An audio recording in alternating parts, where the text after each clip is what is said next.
예수를 바라보라라는 제목으로 우리가 함께 말씀을 살펴보기를 원합니다.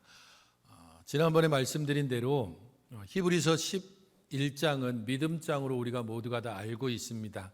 그리고 이 믿음장에 대한 것은 우리가 3년에 걸쳐서 세일의 금식 기도회 때 새벽 기도의 시간 동안에 히브리서 11장을 살펴봤습니다. 그렇기 때문에 11장은 건너뛰고 이제 12장으로 우리가 함께 살펴보려고 합니다. 예수 그리스도를 믿는 사람은 어떤 사람인가라고 했을 때 그것은 한마디로 얘기하면 말씀의 원리를 따라 사는 사람이라고 할 수 있습니다. 다른 말로 하면 믿음의 고백대로 살아가는 사람이라고 말하는 겁니다. 우리가 말씀을 배운 대로 그 말씀이 우리를 이끌어가고 그 말씀이 우리를 인도하시는 대로 살아가는 사람, 그런 사람을 믿음의 사람이라고 이야기하고, 히브리서 11장은 바로 그런 믿음의 사람들 중에서 구약의 성도들에 대해서 쭉 이야기를 하고 있습니다. 영혼을 구원하는 믿음을 가진 사람, 그게 10장에서 이야기되어져 있는 것이고, 특별히 10장 39절에서 우리 자신들이 영혼을 구원하는 믿음을 가진 사람이기 때문에 뒤로 물러나서는 안 된다라고 얘기하면서 계속해서 앞으로 나갔던 사람들을 11장에서 설명합니다. 그리고 이 11장이 끝난 후에 오늘 이 12장에서는 이러므로라는 말로 시작을 하고 있습니다. 11장에 말했던 모든 믿음의 사람들과 연관되어서 오늘 우리들에게 이야기하고 있는 겁니다. 구약의 사람들이 그렇게 믿음을 따라 살고 말씀의 원리를 따라 행했다면 그러면 너희들은 어떻게 살아야 되는가? 그렇기 때문에 너희들도 이렇게 살아야 된다라고 하는 것이 12장부터 나오게 되는 권면입니다. 지난번에 말씀드렸듯이 히브리서의 후반부 실천편에서는 특별히 성도와 공동체에 대해서 이야기를 하고 있습니다. 성도 개인이 어떤 삶을 살아야 되는가, 그리고 공동체로서 교회는 어떻게 함께 서로 협력하며 위로하며 또한 서로를 격려하면서 살아가야 할 것인가라는 부분을 10장 후반부부터 13장까지 이야기를 하고 있습니다. 오늘 우리가 읽은 이 본문에서는 이러므로라는 말과 더불어서 구약의 성도들이 걸었던 믿음의 삶을 신약의 성도들이 어떻게 살아야 되는가라고 하는 것을 두 가지 운동 경기를 가지고 이야기합니다. 물론 명확하게 바로 그것을 이야기한다라고 말할 수는 없지만 전반적으로 봤을 때에 크게 보아 두 가지 운동 경기가 오늘 본문의 내용을 설명하는 가장 중요한 포인트입니다. 하나는 달리기 경주고 또 다른 하나는 권투 경기입니다. 먼저 달리기 경주 부분을 살펴보겠습니다. 1절을 보십시오. 1절을 보시게 되면 이러므로 우리에게 구름같이 둘러싼 허다한 증인들이 있으니 모든 무거운 것과 얽매이기 쉬운 죄를 벗어버리고 인내로서 우리 앞에 당한 경주를 하며라고 이야기합니다. 구름같이 둘러싼 허다한 증인들이 있다라고 그렇게 이야기하는데 이것이 앞에 말했던 11장의 구약의 성도들입니다. 그들은 이미 달리기 경주를 끝냈고 그래서 이제는 관중석에서 새로운 주자인 신약의 성도들을 응원하는 그런 증인으로 혹은 응원하는 관객으로 온 경기장을 가득 채우고 있다는 겁니다. 새롭게 경기장에 들어선 사람들, 운동선수 출신이 우리 중에 있는지 모르겠지만 저도 운동을 해보지 않았기 때문에 운동선수들이 가지는 긴장감이 어느 정도인지는 잘 모르겠습니다. 더더군다나 수많은 관중들이 있는 그러한 운동장에서 바로 출발 직전에 느끼는 그런 긴장감은 엄청날 것입니다. 그때에 자신을 비난하는 소리가 아니라 자신을 응원하는 목소리를 듣게 되면 그 경주자는 굉장한 힘을 얻을 겁니다. 오늘 1절에서는 바로 그런 부분에 대해서 이야기를 해주고 있는 겁니다. 너에게 수많은 응원자가 있다. 너를 지금 이름을 부르면서 힘내라, 화이팅, 할 수 있어 이러면서 그를 온통 응원하는 목소리가 경기장에 가득하다는 겁니다. 그렇기 때문에 너희들은 이 믿음의 경주에서 이기는 방법을 제대로 알아야 된다. 1절과 2절에서 그 믿음의 경주에서 이기는 방법을 세 가지로 이야기하고 있는데, 그 첫 번째가 모든 무거운 것을 벗어버리라는 것이고, 두 번째는 인내로 끝까지 경주하라는 것이고, 세 번째가 예수를 바라보라는 겁니다. 너무도 당연한 것이지만 특별히 모든 무거운 것을 벗어버리라라고 하는 것은 고대의 경기를 보면 잘 알 수 있습니다. 조금 전에 PPT에 나왔던 것처럼 고대의 달리기 선수들의 모습을 새겨 놓은 도자기 그림입니다. 자세히 보게 되면 저 달리기 경주자들 옷에 몸에 옷을 하나도 걸치지 않았습니다. 당시의 모든 경주자들은 모두가 다 알몸으로 경주합니다. 아무것도 걸치지 않은 알몸으로 그렇게 경주함으로 말미암아서 최대의 효과를 거두려고 합니다. 모든 무거운 것을 벗어버리라라고 했을 때 바로 이런 모습을 이야기하고 있는 겁니다. 너에게 있어서 달리는 데 있어서 거추장스러운 모든 것, 특별히 여기서는 그것을 얽매이기 쉬운 죄라고 말을 하고 있습니다. 우리의 믿음의 경주에 있어서 가장 중요한 장애물이 되는 것, 그것은 얽매이기 쉬운 죄입니다. 백 목사님이 예배를 인도하면서 그렇게 말씀했던 것처럼 죄는 하나님의 말씀에 불순종하거나 혹은 순종하는 데 있어서 부족한 것, 그것을 죄라고 이야기합니다. 이렇게 보면 우리들의 모든 삶은 실제적으로 죄로 가득 차 있습니다. 우리가 아무리 힘내고 노력한다 할지라도 우리 안에서 죄의 짐을 떨쳐버릴 수는 없습니다. 혹시 철로역정을 읽어보신 분이 있는지 모르겠는데, 철로역정을 보게 되면 그 멸망할 성으로부터 도망쳐 나오는 그리스도인, 그 그리스도인의 등에는 죄라고 하는 짐이 끝까지 계속해서 달려 있습니다. 마지막에 하늘로 올라갈 때에, 바로 하늘을 향해서 그가 달려갈 때에 자기가 아무리 벗어버리려고 노력해도 벗어지지 않던 죄의 짐이 마지막 순간에 언덕 아래로 죄의 짐이 굴러 떨어집니다. 우리는 이 땅에 사는 동안 어쩔 수 없이 죄의 짐을 가지고 갈 수밖에 없습니다. 문제는 그 죄의 짐을 가리기 위해서 덕지덕지 더 많은 것들로 덮어 씌운다는 겁니다. 죄를 가리기 위해서 수많은 변명들을, 죄를 가리기 위해서 어떤 사람들은 외모를, 어떤 사람은 돈을, 어떤 사람은 학력을, 어떤 사람들은 배경을, 그런 수많은 것들을 더 걸치면서 나는 죄인이 아닌 것처럼, 나는 좀 더 사람들에게 우아해 보이고 좀 더 괜찮은 사람처럼 보이려고 우리가 벗어버릴 수 없는 죄의 짐에 더 많은 것들을 더하지 말라는 겁니다. 우리 스스로 죄인이라는 사실에 대하여서 인정하지 않는다는 것은 우리에게는 예수 그리스도가 필요하지 않다는 것과 동일합니다.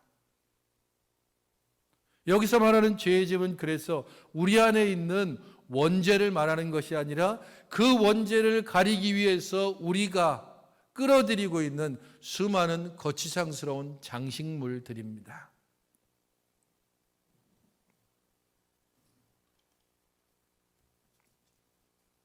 믿음의 경주에서 이기기 위해서 두 번째로 이야기하는 것이 인내입니다.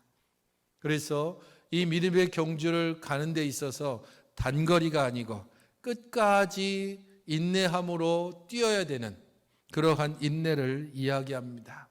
죄와 탐욕 가운데 있는 우리들이 믿음의 경주에서 이기기 위해서 죄와 탐욕과 끊임없이 싸워가야 됩니다.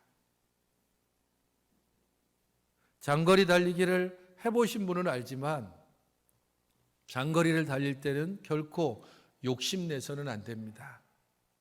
얼마를 달려야 할지를 알면 그것을 가지고 적절하게 계산해서 어느 순간까지 어떤 보폭으로 갈 것인지, 어느 정도쯤 뛸 것인지, 숨은 어떻게 쉴 것인지 그런 것들을 충분히 고려해서 뛰어가야 됩니다.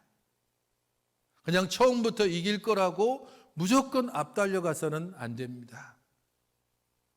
인내한다는 것, 그것은 앞으로 뛰어가고 싶고 또 좀 더 내세우고 싶은, 혹은 우리 안에서 스스로를 자랑하고 싶은 그런 수많은 뾰족뾰족한 것들을 가라앉히고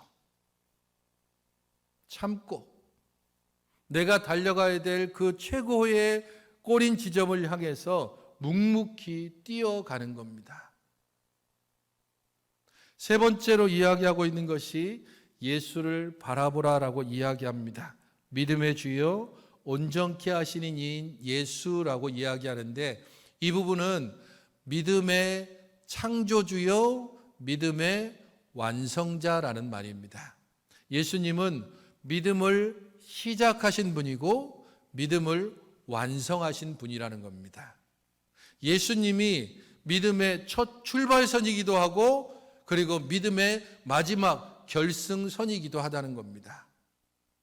그렇기 때문에 우리가 이 믿음의 경주를 함에 있어서 예수를 바라보는 것이 진정으로 중요합니다. 사진을 한번 보시면 좋겠습니다. 2013년 영국 마라톤에서 있었던 일입니다. 저 선수가 거의 10,000명 가까운 선수가 출전했던 마라톤에서 1등한 사람이고요. 유일하게 마라톤에서 합격 판정을 받은 사람입니다. 저 1등 외에는 모든 선수들이 다 실격했습니다. 왜 그런 일이 일어났는가? 저 1등 선수하고 2등 선수가 거리가 굉장히 차이가 났습니다. 1등이 워낙 잘 달려서 2등이 그걸 따라가지 못한 겁니다. 그러다가 1등을 시야에서 놓쳤습니다. 그러니까 2등이 막 가다가 길을 잘못 들은 겁니다. 원래 달려야 할 마라톤 코스가 아니라 다른 길로 갔습니다. 결과가 어떻게 됐을까요? 그 뒤를 따르는 5,000명의 선수들이 모두가 다 2등을 따라간 겁니다. 그래서 저 마라톤 대회에서는 1등 외에는 어느 누구도 결승 라인에 오지 못했습니다. 예수를 바라본다는 것은 바로 그런 겁니다. 우리 믿음의 시작점이고 우리 믿음의 최후 결승선이 예수 그리스도입니다. 그렇기 때문에 우리의 모든 믿음의 최종적인 시선은 그리스도에게 맞춰져야 됩니다. 사람도 아니고 어떤 화려한 건물이나 혹은 학식도 아니고 오직 예수 그리스도에게 초점을 맞추고 그를 바라보며 뛰어가는 것이 믿음의 경주입니다. 그러할 때에 그가 행하신 일들, 곧 그 기쁨을, 그 앞에 있는 기쁨을 위해서 십자가를 참고 부끄러움을 개의치 않고 결국에는 하나님 보좌 우편에 앉으신 예수 그리스도에 이르게 될 것이기 때문입니다. 믿음의 경주를 이기는 세 가지 방법을 1절부터 3절에서 이야기합니다. 무엇입니까? 무거운 짐, 곧 죄를 벗어버리고 인내해야 하고 그리고 예수 그리스도만 바라보아야 됩니다. 그게 바로 달리기 경주를 통하여서 우리에게 이야기해 주는 첫 번째 믿음의 경주에서의 승리의 비결입니다. 두 번째는 4절부터 13절에 나오는데 이 부분들을 하나의 운동 경기로 이야기한다면 권투 경기로 볼 수 있습니다. 그래서 4절 말씀을 같이 한번 보시기 바랍니다. 4절을 한번 읽어보시겠습니까? 같이 시작. 너희가 죄와 싸우되 아직 피 흘리기까지는 대항하지 아니하고. 4절 말씀은 앞에 1절부터 3절이 달리기인데 달리기 경주하면서 피 흘리며 싸우는 그런 경우들은 없죠. 그렇기 때문에 4절 말씀을 새로운 경기로 표현한다면 고대 경기 중에서 특별히 권투 경기로 볼 수 있습니다. 고대의 권투 경기, 그것은 둥그런 원 안에서 맨손이나 가죽을 감은 그런 손으로 두 사람이 격렬하게 시합을 하는 겁니다. 사진을 보시면 남아있는 이 조각상입니다. 고대 로마 시대의 권투 선수의 모습입니다. 잠시 휴식하는 권투 선수의 모습인데 얼마나 여러분들 한번 찾아보시면 그 사람이 얼마나 격렬하게 지금 경기를 하고 다음 경기를 위해서 잠시 쉬고 있는, 그의 손에 둘러져 있는 헝겊, 가죽, 그리고 그 손을 감싸고 있는 쇠조각 같은 것, 그것으로 다른 선수를 칠 수도 있지만 그것으로 끊임없이 자기의 몸이 맞을 수도 있는 겁니다. 권투 경기는 가장 잔혹한 경기였습니다. 상대방이 쓰러질 때까지 피가 튀고 살점이 찢겨져 나가는 둥그런 원 안에서 누군가 쓰러지거나 죽을 때까지 하는 경기가 권투 경기입니다. 너희가 죄와 싸우되 아직 피 흘리기까지는 대항하지 않았다라고 했을 때 바로 이 부분을 연상하시면 됩니다. 그리스도는 죄와 대항하시고 죄를 이기기 위하여 십자가에 피 흘려 돌아가셨습니다. 그의 피 흘림을 통하여서 우리가 구원을 얻었고, 그럼에도 불구하고 우리는 여전히 육신의 몸을 입은 자로서 새로운 우리들만의 링에 올라야 됩니다. 우리를 대항하는 죄가 그 링 위에서 우리를 기다리고 있습니다. 덩치 큰, 잘 조련되고 훈련된 그런 죄의 선수가 우리를 부르며 그 링 위에서 우리는 그와 함께 끝까지 싸워가야 됩니다. 문제는 이러한 싸움을 행할 때 있어서 우리가 지는 일은 없다는 겁니다. 결코 우리가 죄에 넘어져서 우리 자신이 피 흘리는 일이 있어도 그 링에서 쓰러져 죽는 일은 결코 없다는 사실을 기억해야 합니다. 그것을 어떻게 알 수 있는가? 철로 역정을 보게 되면 그 마지막 여정에 아름다운 집에 들어가기 전에 아름다운 집 앞을 지키고 있는 세 마리의 사자가 있습니다. 그림을 보시면 저기 가평에 있는 필그림 하우스라고 하는 곳에 있는데요. 그 필그림 하우스에 철로 역정의 모든 과정들을 저렇게 이 조각으로 만들어 놓고 실제로 그 길을 쭉 순례길을 행할 수 있도록 했습니다. 재작년에 우리 노회 목사님들과 함께 저 철로 역정 길을 함께 가본 적이 있는데요. 무서워 보이는 사자지만 자세히 보게 되면 저 사자의 목에 쇠줄이 걸려 있습니다. 쇠줄이 걸려 있기 때문에 으르렁거리고 발톱을 세우고 그리고 그야말로 곧 삼키고 찢어버릴 듯이 입을 벌리지만 결코 완전하게 상하게 할 수는 없습니다. 우리 가까이까지 올 수는 있지만 우리를 물어뜯을 수는 없다는 겁니다. 우리가 죄와 싸우는 링 위에 올라가 있을 때에 죄로 인해서 잽을 맞기도 하고 어퍼컷을 맞기도 하고 여기저기가 찢어질 수도 있습니다. 하지만 그 죄는 예수 그리스도의 십자가로 말미암아서 이미 완전히 정복당한 것입니다. 저 사자, 곧 쇠사슬에 묶여있는 사자처럼 우리와 싸우는 죄는 우리를 결코 무너뜨릴 수 없습니다. 철로 역정을 보시게 되면 바로 저 앞까지 함께 왔던 순례객 중에서 겁쟁이, 불신자, 이 두 사람은 저 사자를 보고 결국에는 되돌아 도망갑니다. 우리 안에 겁이, 우리 안에 불신이 사로잡으면 죄와 싸우지 못합니다. 피 흘리는 것을 두려워할 수밖에 없습니다. 바로 그것을 오늘 본문에서는 뭐라고 얘기하고 있냐면 하나님의 징계라고 말하고 있습니다. 하나님께서 우리를 단련시켜 가시는 과정들, 그것을 통하여서 내가 너를 사랑하며 내가 너를 아들 삼으셨다는 사실에 대하여서 분명히 말씀합니다.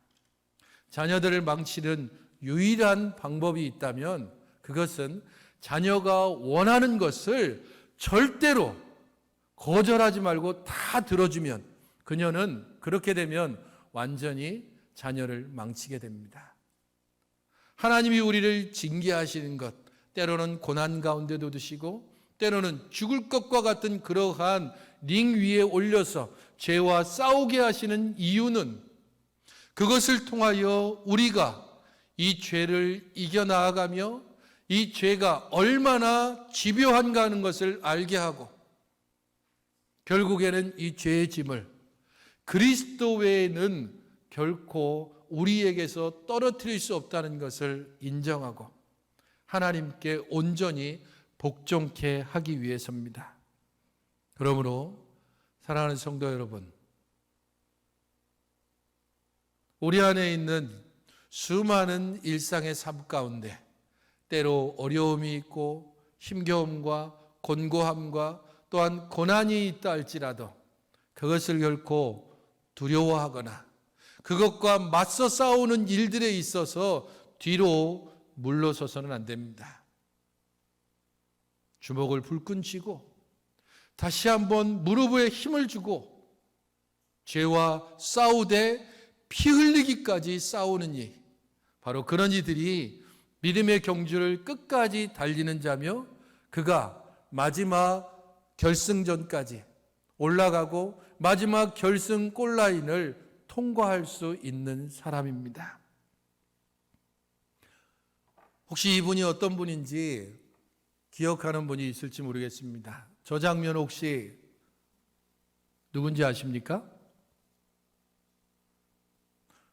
다음 사진을 보면 혹시 아실지 모르겠어요.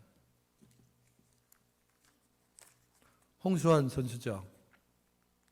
지금 홍수환 장로님이신데 앞에 사진은 우리가 잘 알고 있는 카라스키아와의 경기에서 4번 다운되고 5번째 그를 무너뜨린 장면입니다.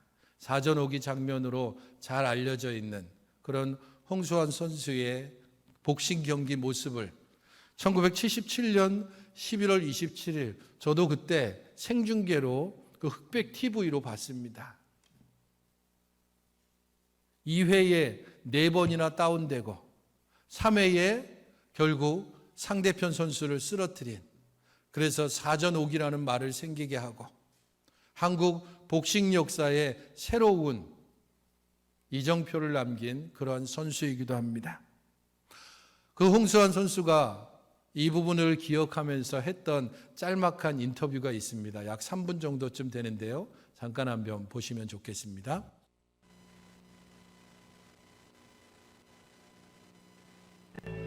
그래서 모든 분들이 사전오기 권투시합을 좋아하는데 저는 그 아놀드 테일러의 그 정말 처음 원정 첫 시합,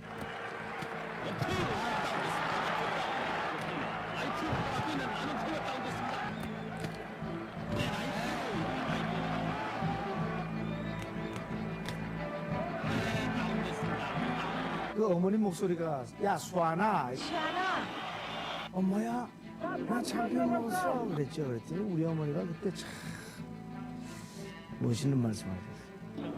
나 김기수 씨 어머니가 그렇게 부럽더니만 일생 소원을 풀었어 수아나. 귀에 피는 이 귀가 찢어져서 피가 계속 흘렀으니까 수아나 귀에 피는 얼마나 나오냐. 귀에 피 안 나와. 됐어 피 안 나와요 지금. 대한국민 만세다. 저도 어머니를 더 사랑하게 된 계기가 됐지만 글쎄 그 세계 챔피언보다 그때 대한민국 그 국민들이 다시 한번 그 어머님을 생각하지 않았을까? 주먹은 세지요. 11전 11승 11KO 장난이 아니거든. 참 그때 우리 떠나기 전에 모든 사람들이 홍수환이는 카라스키한테 안 된다 그래. 상대방의 주먹을 맞아봤죠. 망치 같아서. 너는 내가 꼭 이기는 거야. 남들은 다 진다 그러니까. 그래, 니들은 나보고 진다 그랬지. 내가 이기는 거 보여줄게. 이런 오기가 속전속결이다. 어차피 바닥은 미끄럽고 걸자. 그리고 대들었다가 4번을 쓰러진 거야.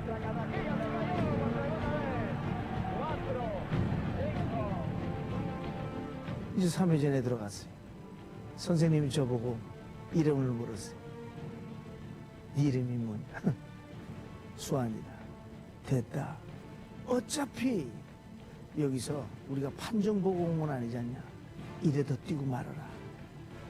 그래서 암모니아를 마셨는데 우리 큰형은 상대편 코너에 가서 송진을 가지고 와서 저는 송진을 바르고 나갔던 거예요.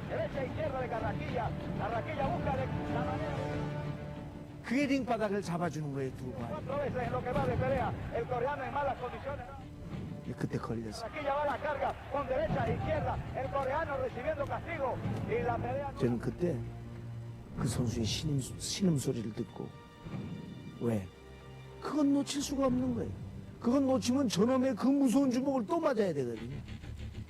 그래서 몰아치고 끝까지 정말 몰아친 것이.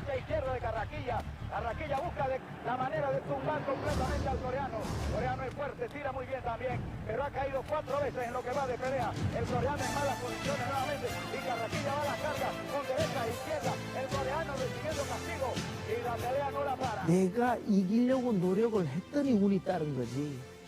운이 좋아서 내가 이긴 건 아니다. 기억해라.